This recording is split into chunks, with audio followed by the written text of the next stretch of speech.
So we've got a really super tasty cookie recipe for you today. So we're going to make a chocolate, pecan and banana gluten-free cookie. To be honest, you wouldn't even know it's gluten-free. Really easy to make, but super tasty and a great gluten-free option. So we're using our Kenwood chef with the paddle attachment because we need to cream our butter and our sugar together. So we want 110 grams of unsalted butter, and we're going to mix that with 110 grams of caster sugar. So we'll just cream that together. You just really want to work the butter and sugar well together, because if that sugar is not combined correctly, often what can happen is as the cookie bakes, it actually leaks sugar and kind of crystallizes.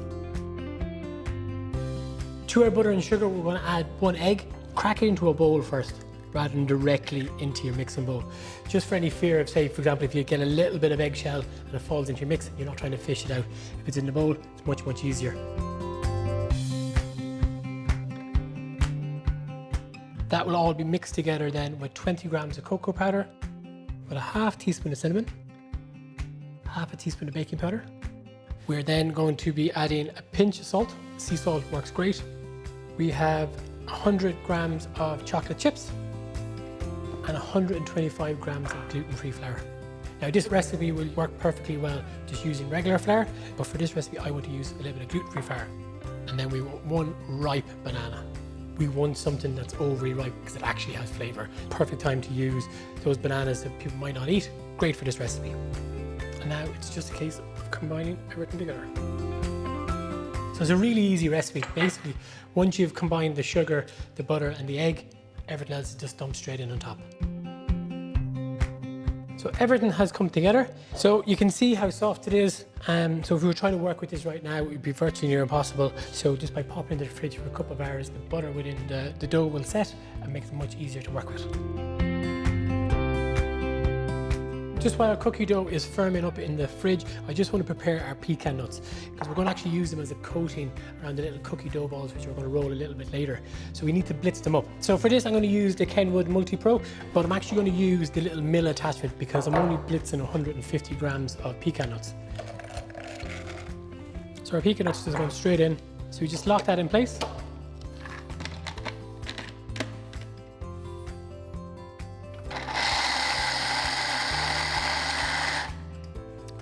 That's it, done.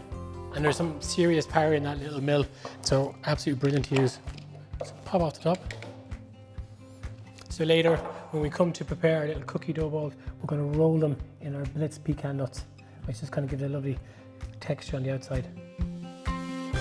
Our mix has been allowed to firm up now. It's been in the fridge a little while. So all we're going to do now is we're going to take a spoonful of our cookie dough.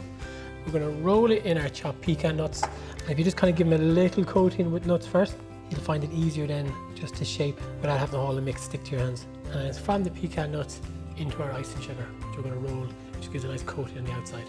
And it's onto our tray. And then once they're on the tray, just give them a little squash. As you're working the cookie dough, if you find it starting to get quite soft and a little bit difficult to work with, don't be afraid just to pop it back into the fridge for a little bit longer just to firm up. So you can always do it in batches. You can bake off a tray, the rest can go back in the fridge. This will happily keep in the fridge for 4 to 5 days. Again, you could wrap it up, pop it in the freezer. Once they're in the pecan nuts, that is the time in which to freeze them. Don't freeze them with the icing sugar. You can apply that just when you're planning to bake them.